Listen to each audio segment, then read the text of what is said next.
Hi. So this is more of a sort of, let me bring you up to speed on how to research and what you should be looking for. In terms of the questions we need to be asking and who we need to be asking the questions to, I think we can all assume has changed. Now, this is based off my own hypothesis, my own research. I can't prove this, but I've come to this conclusion based on all of the research that I've done over the past 18 months. And when you think about our history and you look at what Graham Hancock's doing on his fantastic series on Netflix, and you look at and how that really is indirectly related to what we're discovering now about what life truly means, and these crazy allegations from Jake Barber and his team from the Skywatchers, it reconfigures the way in which we ask questions about our surroundings and also who we need to be asking, which I've just said. But let me jump to the point here. Instead of asking historians, geologists, people that have a very firm understanding of Darwinism, for example, and theoretical physicists and all those people, instead of asking them, I think we might know who to go to now, given all the witness testimony and connecting the dots. And you do come to your own conclusions when you do enough of this research. And I think that this kind of falls into place. Personally, I think these are the people we should be asking the questions to.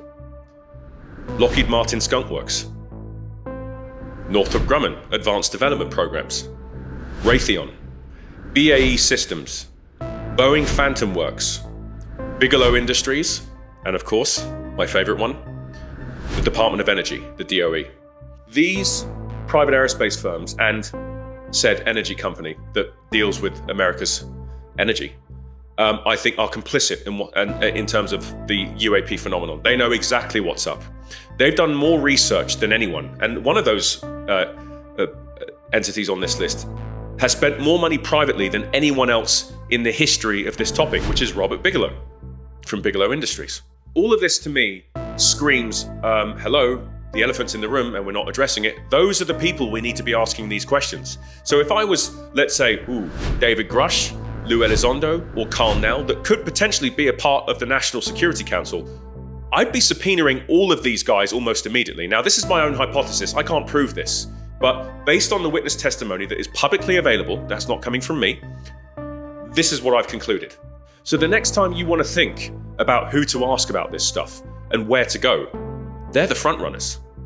And the next time you want to ask who's really running the show behind the scenes, I've just listed them.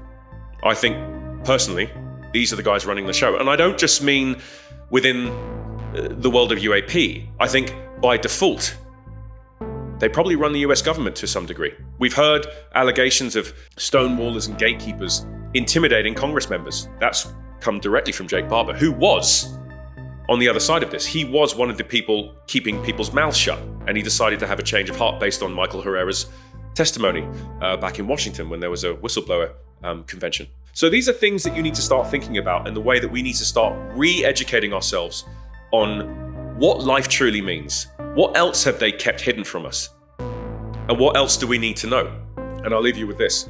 When I watched Dr. Greer's documentary, and again, based on Jake Barber, I mean, he said that Dr. Greer's at least 30 years ahead of everybody else, which, I think that's a really important point to pull out here. The DOE has shelved so many technologies that would have superseded the use of fossil fuels and conventional propulsion systems in rockets and cars, ICEs, internal combustion engines, and jet engines. But also what we need to understand is that they're protecting a $650 trillion asset, which means that if we were to move on to the next thing, zero-point energy, anti-gravity, it would decimate the oil and gas industry overnight. And they can't let that happen. An example to be used is just a little over 100 years ago when the motor car was introduced to the world. It decimated what was previously around for thousands of years, which was the horse and cart industry. Remember, before the motor car came along, horse and cart was here for thousands of years, and in a space of 12 months, it was decimated by a superior technology. The same thing can be applied to this right now. So, stay frosty, re-educate yourself. I'm here to help you along the way in part, but guess what? This also comes down to you. You have got to do your own research and you've got to keep yourself up to speed. I will do my best to inform you, But that's it for now, guys. Thank you very much. You heard it first from DK, and I will see you on the next one.